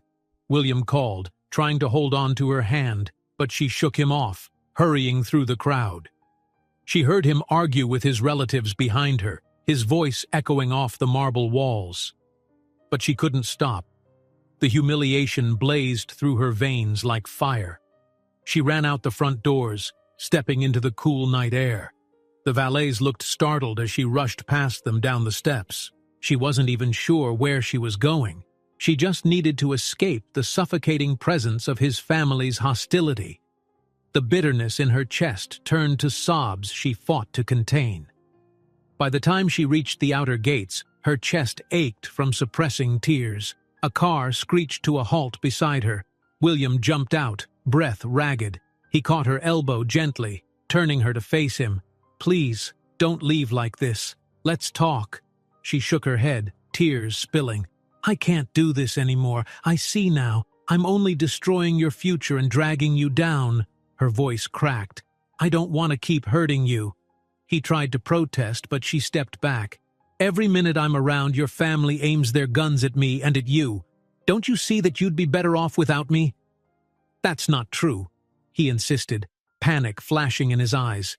He reached for her again, but she pulled away. For a moment, the two stood there, a gulf of fear and heartbreak between them. She whispered, "I need time. I have to think." And before he could respond, she whirled around and rushed off down the sidewalk, her footsteps echoing in the quiet suburban street. She heard him call her name, but she kept going until his voice grew faint. She found a taxi idling by a convenience store, hopped in, and forced herself to breathe. As the car pulled away, she watched William shrink in the rear window. Her heart felt like it was tearing in two. By the time she reached her apartment, her face was cold and numb from the night air. Inside, she sank onto her couch, staring at the blank wall with empty eyes. All the scorn and scolding replayed in her head, an endless loop of condemnation. William might have stood by her side, but the rest of them never would. She couldn't bear the thought of staying and watching him sacrifice everything he'd worked for, just to protect her from people who would stop at nothing to push her away. Slowly she rose and walked to her bedroom, pulling out a small suitcase from the closet. Her mind was already set, driven by heartbreak and exhaustion. She felt hollow, but resolved. Collecting her essentials, she folded clothes in silence, hands moving automatically as if controlled by someone else. With every garment she packed, she pictured William's anguished face, and a fresh stab of guilt struck her. At last, she placed the suitcase by the door, glancing around at her modest home. She saw the crumpled clinic pamphlet about twin pregnancies, the stack of overdue bills, the haunting envelope William's family had left behind weeks ago. Then her eyes fell on the pregnancy test she'd saved, the proof of her reality. For a moment she clenched it in her hand, tears streaking her cheeks. Maybe leaving Manhattan was the only way to protect him from the storm she'd unleashed. She rummaged in a drawer until she found a scrap of paper and a pen. With trembling fingers, she began to write out a short letter, an apology, an explanation, a confession of love she feared he might never read. When she finished, she set the note on the coffee table. Dawn wouldn't arrive for hours yet, but she knew she wouldn't sleep. In the hush of her apartment, her decision felt cold and final. Christine looked at the positive pregnancy test on the table, then at the small suitcase by the door. A tear slid down her cheek as she clutched the letter to her chest, steeling herself for the moment she would slip away from Manhattan at first light, convinced there was no turning back. Christine woke in the hush before dawn, cramped on the living room couch. Her small suitcase stood by the door, still packed with the few essentials she would bring. Throughout the night, she'd dozed only in short, restless bursts, waking every hour to stare at the half-lit walls of her apartment. On the coffee table lay the handwritten note, her final farewell to William, scrawled in unsteady handwriting. Every time she caught sight of it, her chest clenched. She couldn't shake the memory of the hurt in his eyes when she fled his family's estate. He had called after her, desperate to keep her from slipping away. Yet she had run, convinced she was only causing him pain. Worries pounded through her mind, the angry relatives, the relentless gossip, the knowledge that her pregnancy was now a battleground for their disapproval. She believed leaving was the only way to protect him, and to keep their babies safe from the hostility of that powerful clan. The faint glow of sunrise framed the window, and she pushed herself to her feet, determined to go through with her plan. She shrugged into her jacket, gently rubbing her abdomen as if to assure the little ones inside that everything would be all right. A swirl of guilt and sorrow tightened her throat. She still loved William, but she wanted him free from the chaos swirling around her. Soft footfalls outside made her freeze. A second later, a knock tapped at the door, quiet but urgent. Her heart lurched. She pressed herself against the wall, silently debating whether to pretend she wasn't home. But the knock sounded again, firmer this time. If it was one of William's relatives, she needed to be cautious. Cautiously, she opened the door a crack. Standing there, panting and still wearing a rumpled suit, was William himself. He looked exhausted, as if he hadn't slept either. Before she could speak, he pushed the door wider and stepped in, shutting it behind him. His eyes fell immediately on the suitcase. "You were really going to leave," he said in a voice raw from worry. He swallowed hard, then held up a cell phone. "Allie called me. She said I needed to get here before you disappeared." Christine stared at him, trying to keep her composure.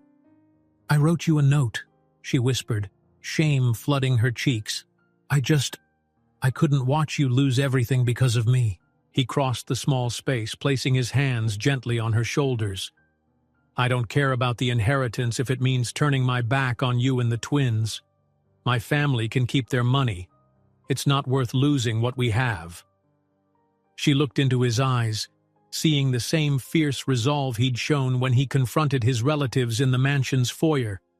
"But they won't stop," she said, voice trembling. "They'll find ways to make our lives miserable. They'll do anything to get rid of me.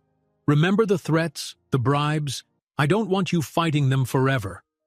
His eyes darted to the note on the table, then back to her. "You're not facing them alone." He took a shaky breath. "And I'm not going to let you vanish, not when you're carrying our children.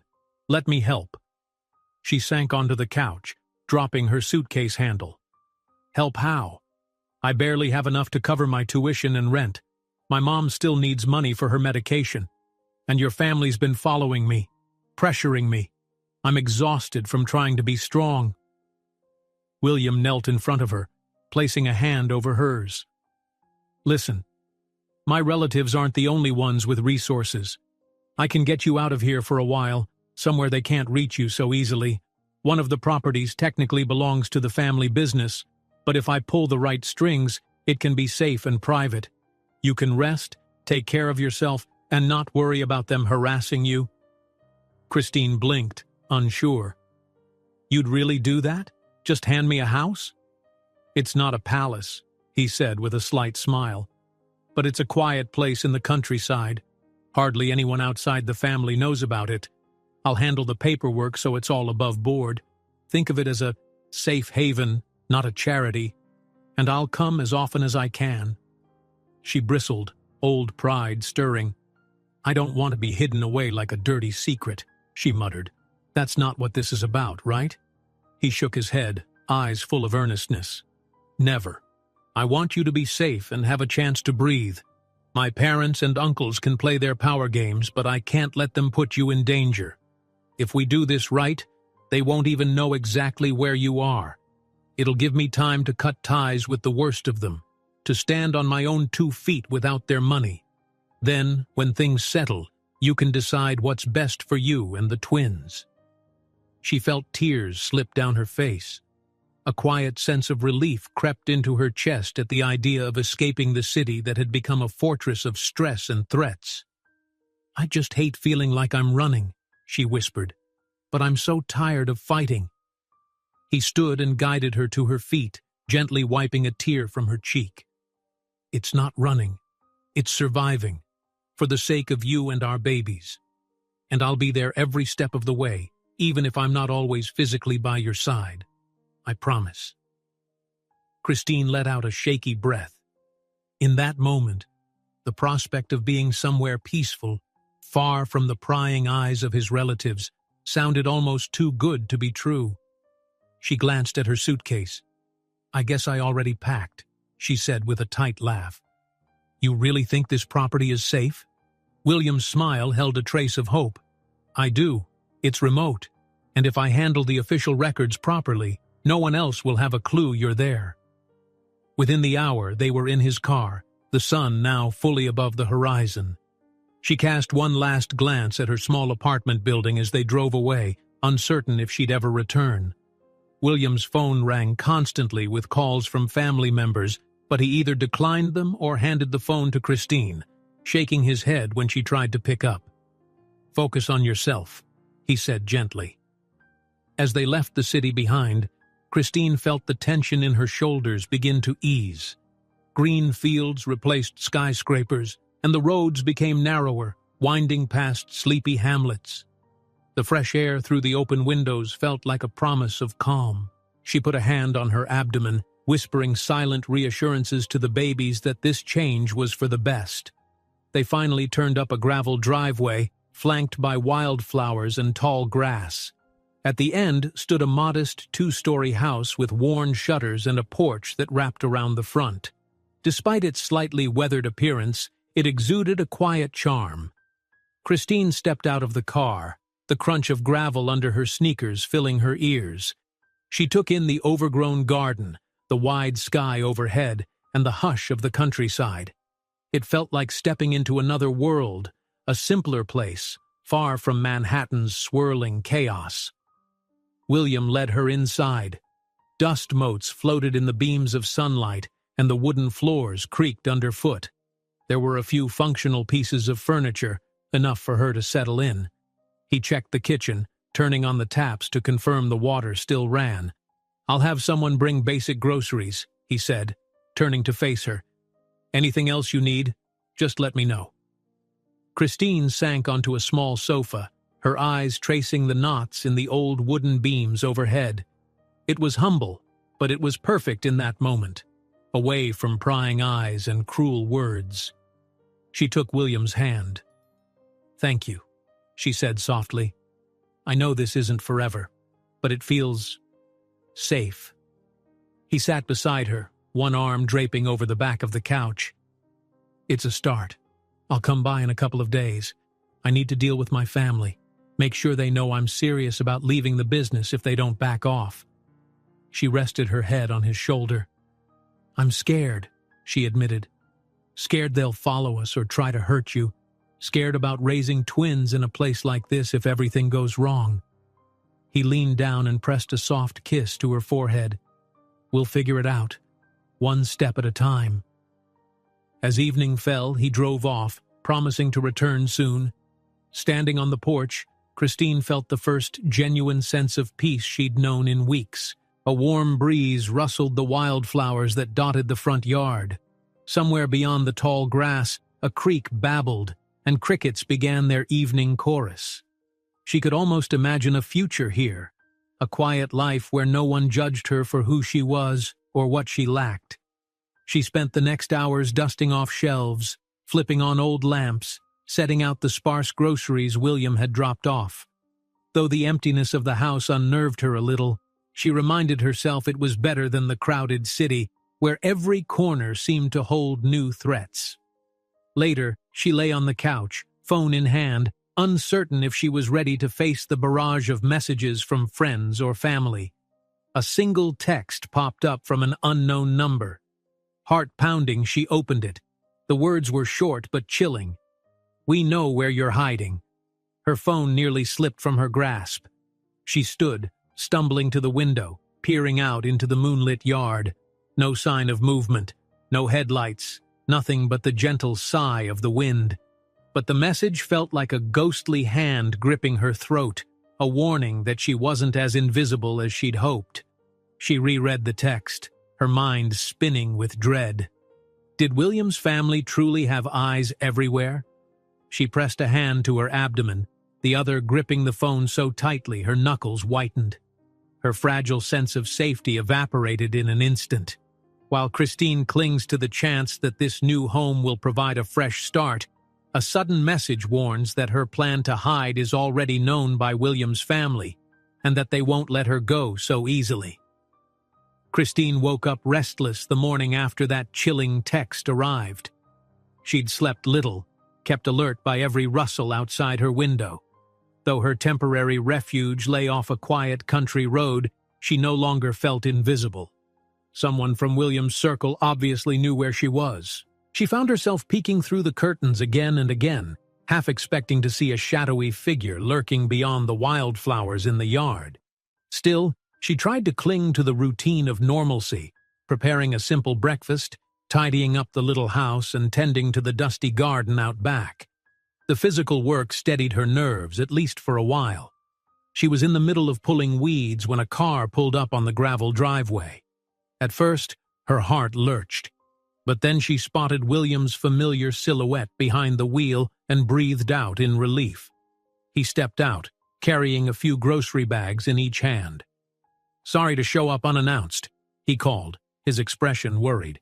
"But you didn't answer my texts." Christine stood, dusting her hands on her jeans. "I lost my appetite for messages after the last one I received." She hesitated, then pressed her lips together. "Someone wrote they know where I'm hiding." William set the bags on the ground and rushed to her side. "What? When did this happen?" "Late last night," she replied. "I tried to ignore it, but I can't help feeling like I'm being watched." He glanced around the property. The morning sun bathed the yard in a gentle glow, but he seemed unconvinced by the peaceful facade. "Did you see anyone?" She shook her head, a slight tremor betraying her nerves. "No." The text came from an unknown number. Her voice dropped. "I'm scared, William." His jaw clenched. He wrapped an arm around her and drew her close. "I won't let them threaten you again," he vowed, voice tight.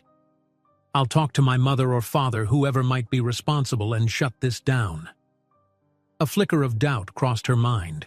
He might not realize how complicated his family politics could be. "You've already tried. They're not going to just stop." He gently released her. "We'll figure out who sent that text. Meanwhile, keep the doors locked." He bent to pick up the groceries, then led her inside. As they unpacked items, milk, fresh produce, some herbal teas, Christine felt the tension in her shoulders soften just a little. They talked in low voices about the upcoming doctor's appointments for the twins. She would need prenatal care, maybe a better hospital closer to the city. "I can't keep running forever," she murmured. "Eventually, I have to settle things." William set down a carton of eggs. "I know. I'm going to handle it. Trust me. I've been talking with a lawyer about separating my personal finances from the family's. It'll take time, but if I can fully go independent, they lose half their power over me." She mustered a small smile, feeling fresh gratitude for his determination. Then the rattle of an engine sounded outside. Christine stiffened. They exchanged anxious glances. "Another visitor?" she said quietly. William strode to the window, peering out. A dark sedan had pulled up, and from it emerged a tall figure in a finely tailored coat. Christine recognized William's mother at once, the same poised woman who'd regarded her with icy dismissal time and time again. "She's here," William muttered, an edge to his voice. "I didn't invite her. Stay behind me." The front door opened before he could reach it, the mother letting herself in as though she owned the place. Her heel taps on the wooden floor echoed through the small living room, and her sharp gaze swept over the modest interior. "So this is where you've been hiding her," she remarked, not bothering to hide the judgment in her tone. William stepped forward, voice low and tense. "Mother, you can't just barge in." She silenced him with a raised hand. "I came because I heard rumors you'd run off to some family property. I had to see for myself just how serious you are about this." Her dark eyes slid to Christine's midsection, giving the slightest flicker of disapproval. Christine swallowed her unease. "I'm not trying to cause trouble," she said quietly. "William thought it would be safer if I stayed here for a while." His mother's expression tightened. "Safer? The best way to be safe is not to antagonize powerful people who have protected William and his future for decades. You walked into this family with no concept of what you were up against." William let out a frustrated breath. "Mother, we've been over this. Christine and the twins are my family now. Nothing you say or do is going to change that." His mother's jaw tightened.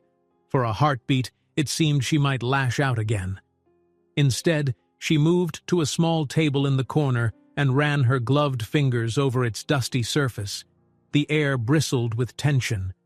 Then, unexpectedly, she turned to Christine with a flash of something like real concern in her gaze.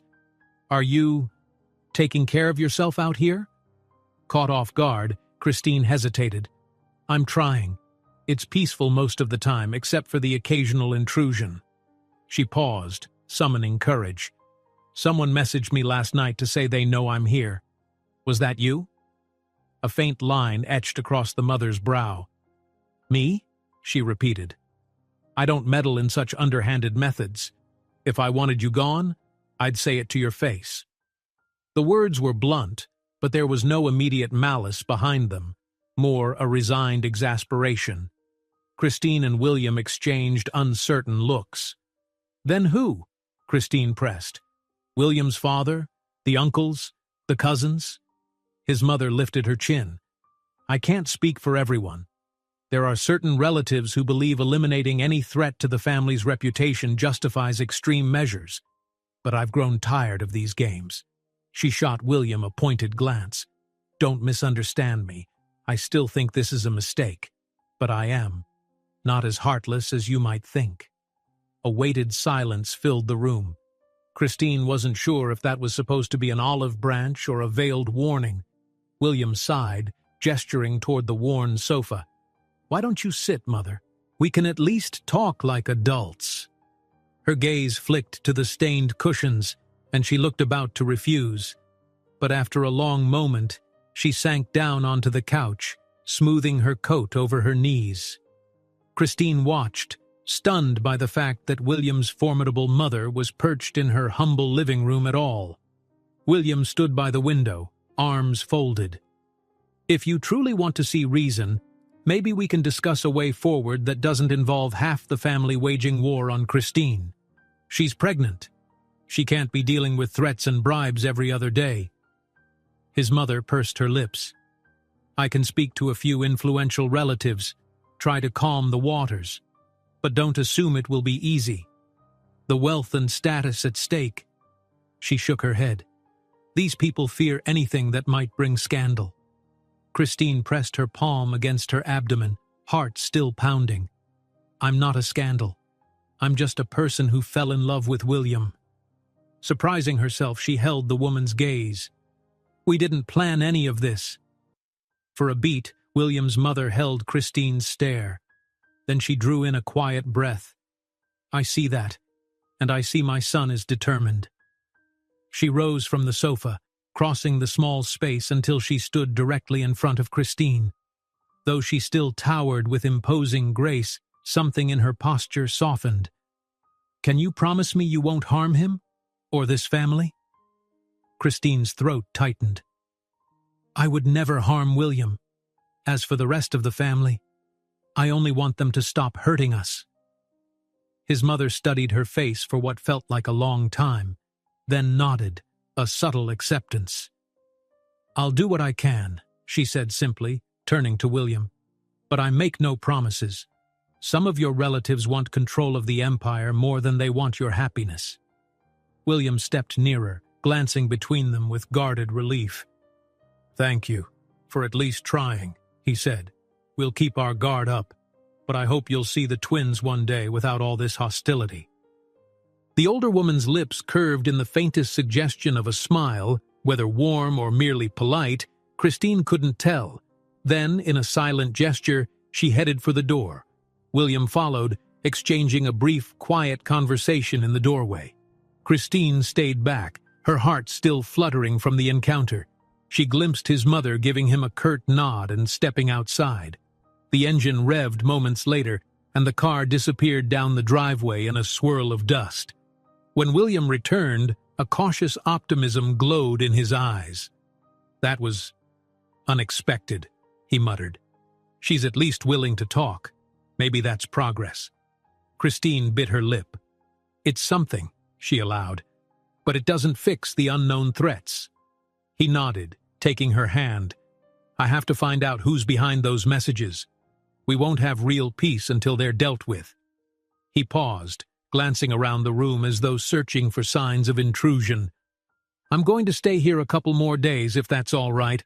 I'll call the lawyer from the study, get the security updated, make it clear to anyone who asks that if they threaten you, they answer to me." She leaned into him. "I'd be glad if you stayed. she whispered, relief washing over her. The tension in her chest released a fraction. She had spent too many nights alone, jumping at every rustle of leaves. They spent the rest of the day tidying the small house and discussing practical plans for the future. William arranged deliveries to upgrade the old security system, a few discreet cameras and better locks. He made calls, verifying with his attorney that severing ties from certain family trusts was legally possible. Christine listened, half in awe at his willingness to uproot his entire life for her. As dusk settled, they shared a quiet dinner of reheated soup and bread. The old lamp above them flickered each time the wind picked up, but neither seemed to mind. Afterward, they curled up on the couch, Christine's head resting on William's shoulder, mindful of the growing curve of her belly. In that small circle of lamplight, she felt almost normal, just a young couple navigating an unexpected pregnancy and uncertain future. Outside, a breeze rattled the shutters, and they both glanced at the window. "I'll check around the yard," William said softly, standing. He slipped out the door, flashlight in hand. Moments later, Christine heard his footsteps circling the property. She wanted to believe this place could become a refuge again, a sanctuary where she and William could plan the arrival of their twins. He returned from his patrol with no new sightings or suspicious evidence. They locked the door, turning down the lights. In the hush of the country night, an uneasy calm settled over them. Christine lingered at the window, gazing at the darkness and remembering William's mother's unexpected visit. Part of her couldn't quite trust the shift in tone, but perhaps it was the first sign that not everyone in his family wanted her gone. She retreated to the sofa, letting William drape a blanket over her. Curling up, she realized how utterly exhausted she was. As her eyes drifted closed, she prayed the next morning would bring no more menacing texts or unwelcome arrivals. Even in her half-conscious state, the possibility of betrayal lingered, but she clung to William's resolve like a lifeline. The hours passed in uneasy sleep. Shadows formed in her dreams, shaped like tall figures with harsh voices, echoing threats. But then she'd hear William's voice, steady and calm, promising to keep her safe. When morning light finally touched the windows, she opened her eyes to find him dozing in a chair nearby, arms folded, as if still standing guard. Softly she rose and tiptoed across the room. The floor creaked underfoot, and William stirred. Before either could speak, a crash sounded outside, accompanied by the roar of an engine. A pang of dread shot through her. Not again, she thought, pulse racing. She rushed to the window, heart pounding. As Christine peered outside, her eyes fell on a vehicle tearing up the gravel driveway, and she felt an instant bone-deep certainty that whoever was behind the wheel was the same force who had threatened her, now emboldened by the knowledge of her location. Christine's heart thundered as she watched the vehicle skid to a stop in the driveway, gravel flying in its wake. William sprang up, crossing to the window in 2 long strides. The morning sun glinted off the car's windshield, hiding whoever sat behind the wheel. For a tense moment, neither spoke. Then the door opened, and a figure climbed out, one of William's uncles, his posture rigid with anger. William shot Christine a quick, tense look. "Stay inside. I'll handle this." He stepped onto the porch, shutting the door firmly behind him. She edged closer to the window, hands trembling as she tried to see what was happening. Outside, she heard muffled shouts. Then came a furious exchange of words, faint but unmistakable. She hovered by the door, adrenaline pumping. Her mind raced. Was this uncle the same person who'd sent threatening texts, or was he here for another reason? Fear pressed in on her. For the baby's sake, she couldn't risk a direct confrontation, but she also couldn't just stand there if William needed her. Cracking the door open, she peered around its edge. The uncle was pacing the front yard, veins bulging in his neck as he yelled at William. She heard snatches of conversation. Destroying the family name, and my rightful share, and the bitter accusation, "You ruined everything when you got involved with her." William didn't back down. He held his ground despite the uncle's intimidating stance. Suddenly, the man pulled out a thick envelope, waving it in William's face. Christine's heart lurched. Another bribe, or something worse? William snatched it, flipping through the contents. His voice rose. "What is this? Copies of financial documents. Are you trying to set Christine up?" The uncle's expression twisted. "I was going to make sure she disappeared for good, but your mother had to meddle. She doesn't have the stomach to do what needs to be done. I, on the other hand, won't let you waste the empire on this foolishness." Christine's blood ran cold. So he was the one orchestrating the threats. She pressed a hand to her abdomen, breathing shakily. She thought about how this man had tried to corner her, how he'd manipulated William's relatives to see her as a parasite. He'd nearly succeeded, too. Now he seemed ready to tear down everything just to gain control. William tossed the envelope back into the uncle's chest, glaring. "You're the one behind those messages. You set all of this in motion so you could take over the family business without interference." The uncle sneered. "And I'd have done it too if not for your incessant idealism. Threats, bribes. I would have used whatever it took to get rid of her. You're set to inherit the lion's share, but if you walked away, you'd hand the reins to me on a silver platter." Christine felt an upsurge of anger. She wasn't about to hide inside any longer. She stepped out onto the porch, letting the door bang behind her. "So all your talk about family legacy is just an excuse to steal the company," she said, voice shaking but resolute. "You would destroy your own nephew's happiness for profit?" He rounded on her, face dark with rage. "You have no idea how this world works, but it doesn't matter. I'll bury you in lawsuits and slander until you crawl back to whatever hole you came from." William took a step forward, fists clenched. "That's enough. You're not scaring anyone anymore." Suddenly, another car roared up the driveway. Christine's stomach knotted, fearing more danger. But this time, it was the lawyer William had hired, accompanied by none other than William's mother. They both exited the vehicle, the mother's gaze slicing sharply to the uncle. "You've gone too far," she said coldly. "I suspected someone close to us was plotting behind the family's back. Now we have proof." She gestured to the lawyer, who held up a thick folder. "Documents tying you to the falsified threats, property manipulations, and secret accounts. We've been gathering evidence. It ends now." The uncle's face went pale. He sputtered a denial, but it was clear he'd been cornered. The mother's expression was grim. "You aimed to push William aside so you could seize control of everything once our patriarch stepped down. You used Christine as a scapegoat, fueling everyone's fears and prejudices." The uncle glanced around, perhaps weighing an escape. Then, with a snarl, he lunged for the lawyer's folder. William moved quicker, blocking him. After a tense moment, the uncle backed off, breathing hard. "You'll regret this," he spat, voice full of venom. But the mother signaled the lawyer, who calmly announced that the authorities were already en route.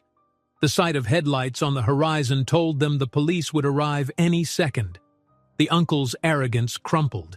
Realizing he was finished, he fumbled toward his car, but he was too late. 2 police cars pulled in, blocking his exit.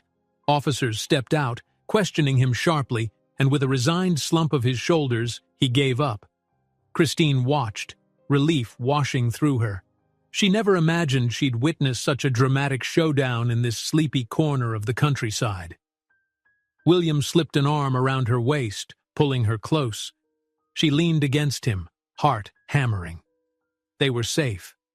At last, the real villain had been unmasked. Once the uncle was escorted away, William's mother approached Christine, her usually stern face etched with something akin to remorse. "I was hesitant about you, I admit," she said quietly, glancing at William, then back at Christine. "But I couldn't let his treachery destroy our family, not after seeing how serious you two are about each other." Her voice softened. "I hope eventually we can move past the harm he's caused." Christine swallowed, tears pricking her eyes. "Thank you for stepping in," she managed. "I'm not here to rob anyone of anything. I love your son." The mother gave a slight, uncertain nod. It wasn't a wholehearted embrace, but it was a crack in the wall of ice. "I see that now." Then, with a brief sigh, she turned to William. "We have a lot to discuss, but for now, the threat is gone." In the weeks that followed, life shifted in ways Christine had barely dared hope. With the uncle facing charges for fraud and conspiracy, his influence dissolved. William chose to break from certain aspects of the family enterprise, forging a new path that allowed him the freedom to protect Christine and the twins. His mother gradually softened, visiting them to check on Christine's pregnancy. Though their relationship remained cautious, Christine sensed a glimmer of genuine concern beneath the woman's guarded exterior. And then the babies arrived. It happened sooner than expected. Christine woke one morning with pains, heart racing. William rushed her to the hospital, panic and excitement competing in his eyes. Hours later, 2 tiny cries filled the air, and Christine looked down at her newborn twins, overwhelmed by love. Tears streaked William's face as he cradled them in his arms, gently brushing his lips over their foreheads. In the days after, the family dynamic changed again. When Christine and William brought the twins home, not to the cramped old apartment or the hidden country house, but to a spacious mansion William had quietly purchased, his mother arrived with flowers, looking uncertain but genuinely moved at the sight of her grandchildren. Christine saw the older woman's composure falter when she first held the babies, and for a moment, the generational rift that once seemed unbridgeable melted away. Gradually, Christine took small steps into the business world alongside William. The mother's once frosty demeanor warmed as she watched Christine handle administrative tasks with thoughtful diligence. Other relatives, too, began to accept her, especially after they realized she had no desire to tear down the family's empire. Instead, she wanted to build a legacy of her own alongside William, ensuring the twins had a secure future. One evening, after the dust of the scandal had settled, they gathered for a small ceremony in the mansion's ornate backyard. Surrounded by close friends and the supportive members of William's family, they exchanged vows. Allie stood by Christine's side, teary-eyed with happiness. When William slipped a ring onto Christine's finger, the twins' gentle coos seemed like a soft blessing over their union. It wasn't the ostentatious affair the family might have once demanded, but it was filled with genuine laughter and love. Later, during the reception, William clinked his glass for attention. The guests grew quiet as he spoke. "I never planned to inherit an entire hotel empire," he said with a wry smile. "But more important than any corporate boardroom or trust fund is the family we've built here. To my wife, who showed me what it means to fight for love, and to our children. May they always know they are born of hope and perseverance." A round of applause rose around them. Christine, flushed with emotion, took her turn to speak. She held her glass, gazing at the people who just months ago had questioned her place in this family. "If there's one thing I learned serving in that restaurant, it's that every table hides a different story. Ours began with a tray, and now it fits an entire empire." A soft murmur of appreciation swept through the crowd, and glasses clinked in toasts. William bent to kiss her, and she looked at him, eyes shining with gratitude. In that instant, the trials they had endured seemed distant, both lessons learned and burdens overcome. The applause mingled with the music, and Christine felt a warmth in her chest that reassured her. No matter what challenges might arise in the future, they would face them together, bound by love and strengthened by every barrier they had shattered. If you enjoyed this story, don't miss the next one. Just click on the screen.